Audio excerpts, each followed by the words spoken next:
Morning guys, today we're going to talk about superposition principle. As you have seen, I've been trying to reinforce a topic which is related to vectors because we're going to need it for this topic. Now, consider 3-point charges at the corners of a triangle as shown at the right, okay? Where Q1, the charge of the particle 1 is 6 times 10 to the negative 9th power coulomb. Q2, this is a proton because you can see it's a positive charge. This is an electron because it has a negative charge. And the charge is negative 2 times 10 to the negative 9th coulomb. And Q3 is right here. And it is 5 times 10 to the negative 9th coulomb. Now, as you can see, it says, find the magnitude and direction of the resultant force that is acting on Q3. So we're going to focus on the point Q3 right here, okay? It's a proton. Now, remember that we have type of charges. Charges can be negative, can be positive. If you have two positive charges or two negative charges, they will repel. If you have negative and positive, or opposite charges, they will feel attraction, okay? So for this topic, we're going to be focusing on the type of charge that we have, if it is positive or if it is negative. So as a first step, I'm going to take my point Q3 and I'm going to draw it apart, okay? That's what I'm going to do. Now take a look. My point Q3, let's say, is this one, okay? This is Q3. What is acting on Q3? As you can see,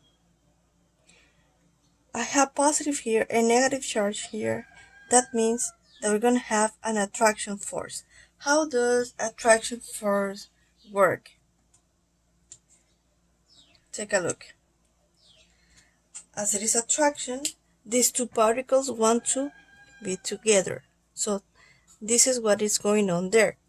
So as you can see, I have a force right here that is coming in this direction.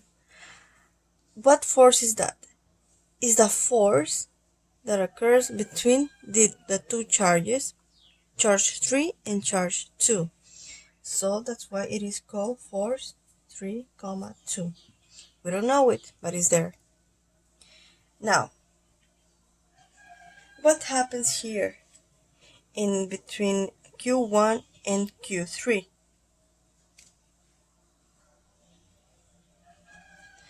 Positive from here and positive from the other side.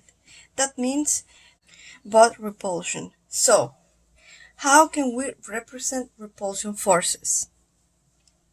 Now for repulsion, I will be using orange, okay?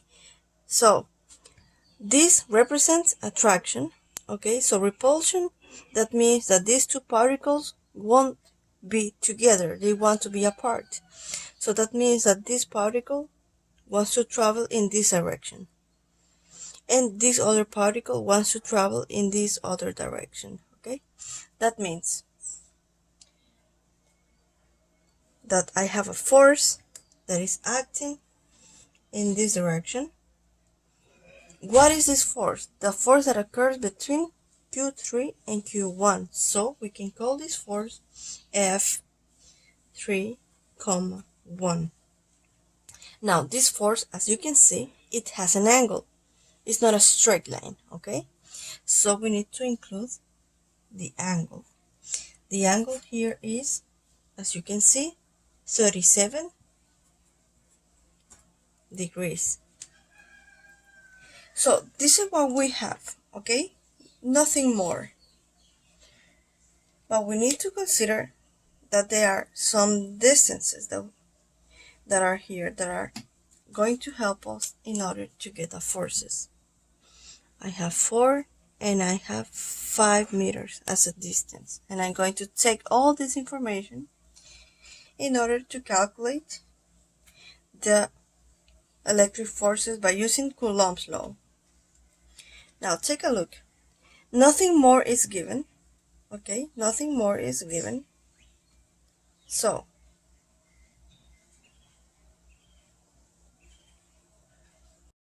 let's see. Actually, these are not protons or electrons because the charges, as you can see, they don't match. They are whatever kind of particle with positive or negative charge, and so this cannot be considered to be protons or electrons. Just positive and negative charges, but we're going to use this later, okay? Probably. So, in our first step, I recommend you to calculate the forces with Coulomb. So this is going to be my first step. Coulomb's law in order to get forces. Now, what forces am I interested in? Because the exercise is asking me about the point Q3, I'm going to be focused only on the forces that are acting here, which are force 3,1 and 3,2. So that's how we're going to do. Force 3,2. So that means that I'm going to consider the Q3 and Q2, okay?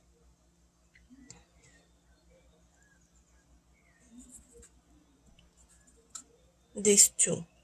What do I know? What do I need to calculate? I need Kc. It's given. Even if it's not written here, it's given. What charges are we going to consider? Q3 and Q2. And all this divided by the distance between the charges. So this is Kc, you know the number. Q3 that is given in the problem, 5 times 10 to the negative 9 Coulomb. And Q2 that is here, negative 2 times 10 to the negative 9th power Coulomb, divided into the distance between them. What distance between Q2 and Q3? So you can call this 3,2, okay, just to represent. Now, what is the distance between 3 and 2? As you can see, we have 4 meters, and this is raised to the second power. Now we use the calculator, of course.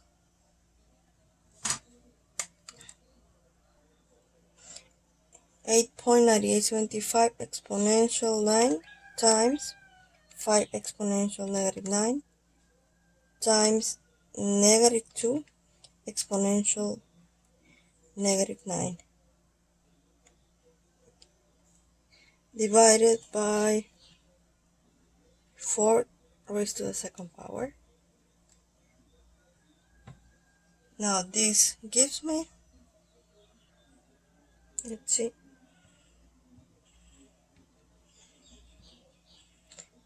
okay, this gives me negative 5.62 times 10 to the negative 9 Newton.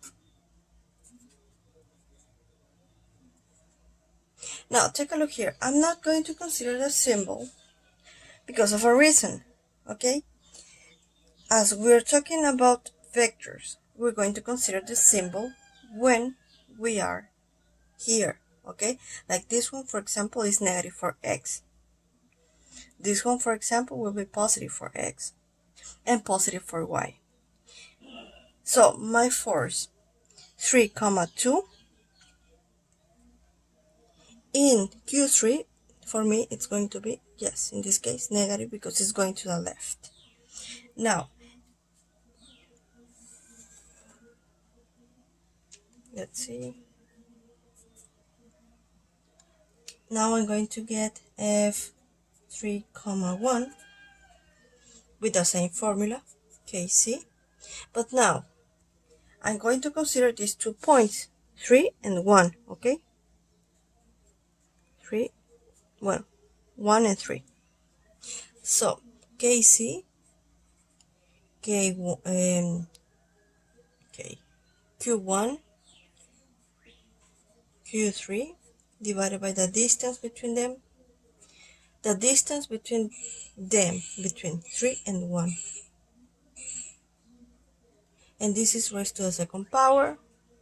So this will be kc times the charges, q1, that is 6 times 10 to the negative 9 coulomb, q3, that is 5 times 10 to the negative 9 coulomb, divided by the distance between them, that is 5 meters to the second power. Now this gives me, let me see, this is going to give me, let's see, okay, I already did, this gave me 1.08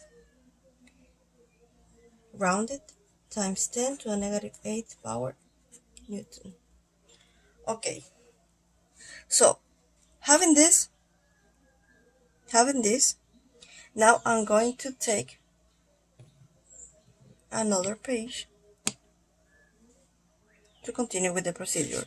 Now I have this force that corresponds to the green arrow and this force 3-1 that corresponds to the orange arrow. Okay, take a look. I did the sketch again, but now I included the values of the forces that I just got. If you can see here, I didn't include the symbol. Why? Because the symbol will depend on the direction of the vector. Okay, so we're gonna be working with the method that you already know so well, that is components method, in order to get the resultant. Remember, the exercise is asking you to find magnitude and direction of the resultant force acting on Q3. Okay, magnitude and direction of the resultant force. That's what we're going to look for. Magnitude and direction of the resultant force. So, as you can see, here I have two vectors. Okay? So my first vector is the green one.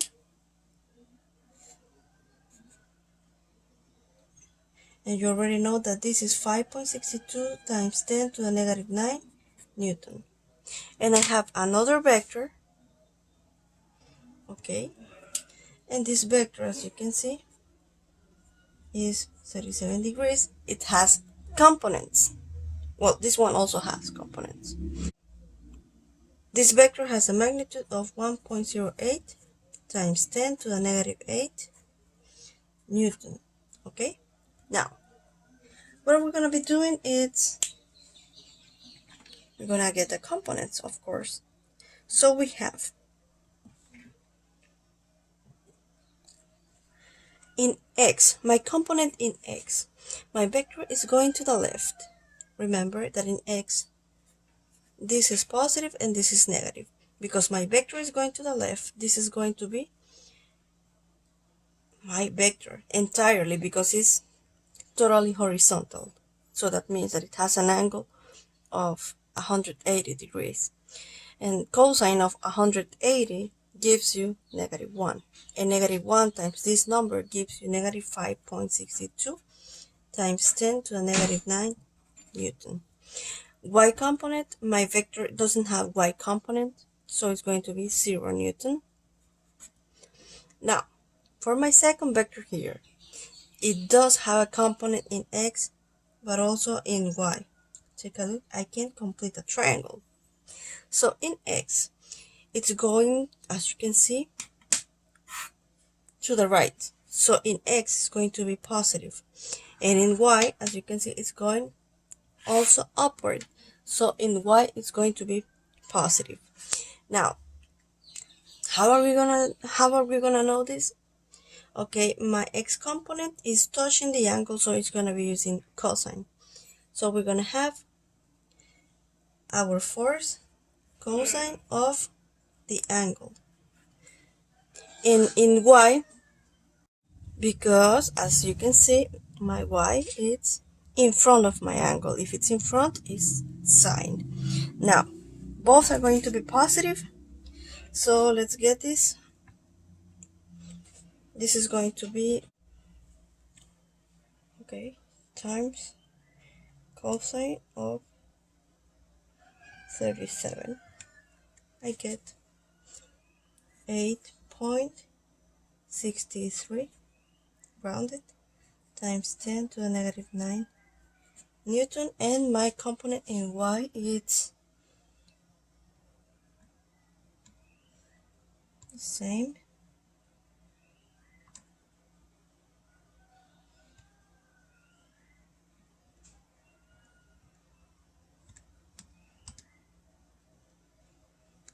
6.5 rounded times 10 to the negative 9 Newton. Now, because we can have more forces, this is my table, it's not like this, for more forces, for more vectors. If we had more vectors, we had to get the rest of the components too, if they have, okay? But as we already finished with the two forces that are acting on it, we're going to do the sum. The summatory of the forces in x and y. So in x is going to give me, let's see, negative 5.62 exponential negative 9 plus 8.63 exponential negative 9. This gives me 3.01 times 10 to the negative 9 Newton. In y, it's 0 plus the other number is going to give me the same number, 6.5 times 10 to the negative 9 Newton. Now it's time for us to apply the resultant equation, okay? Remember, you have to raise them both to the second power. So you're gonna have 3.01 times 10 to the 9th power multiplied times 6.5 plus, 6.5 times 10 to the negative 9th power Newton. This is plus. Okay? They're both raised to the second power, remember. I usually never do this step. I just do it in the calculator. So this is going to give me, let's see,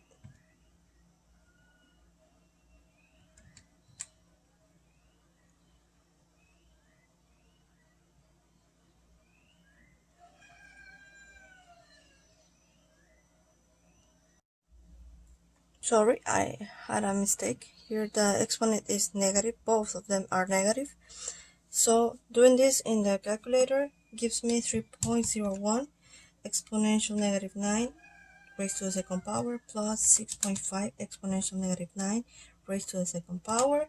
To the answer I get, I will get the square root of my answer equal, and I get 7.16 times 10 to the negative 9 power Newton. Now, how can I get the direction of it? Well, applying the same formula as always. Tangent gives me arctan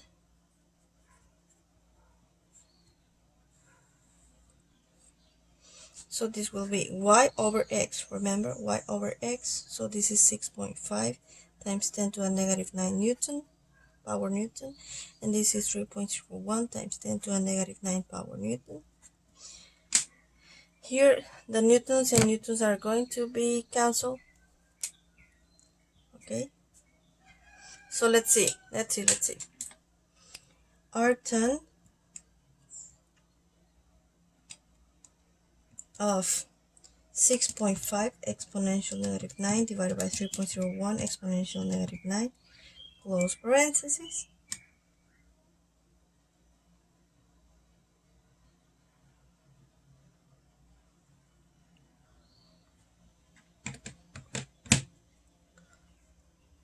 I got 65.15 degrees.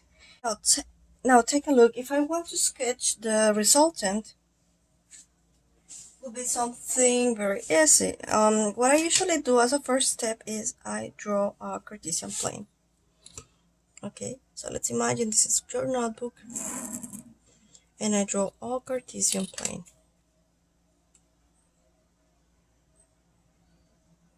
Okay.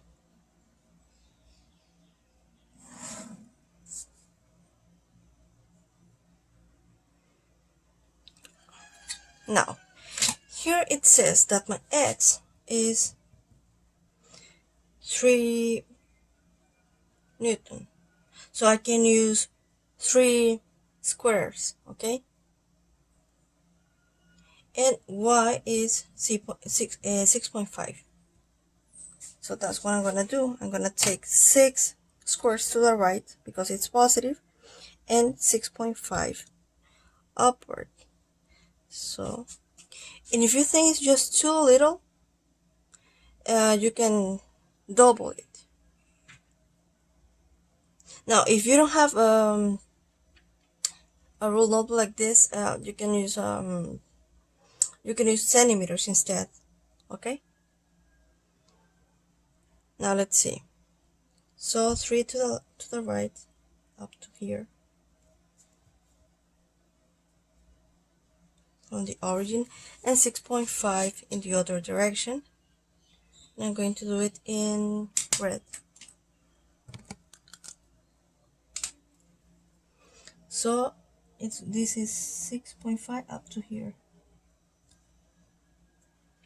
kind of. So what I do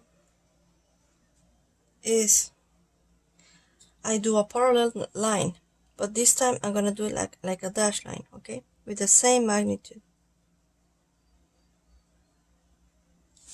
I'll do the same here, okay.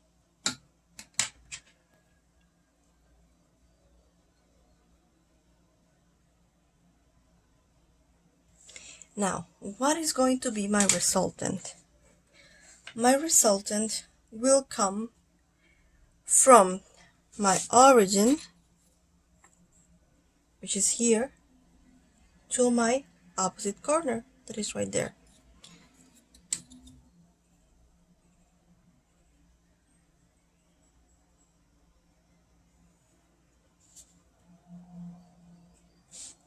Now, this is the resultant.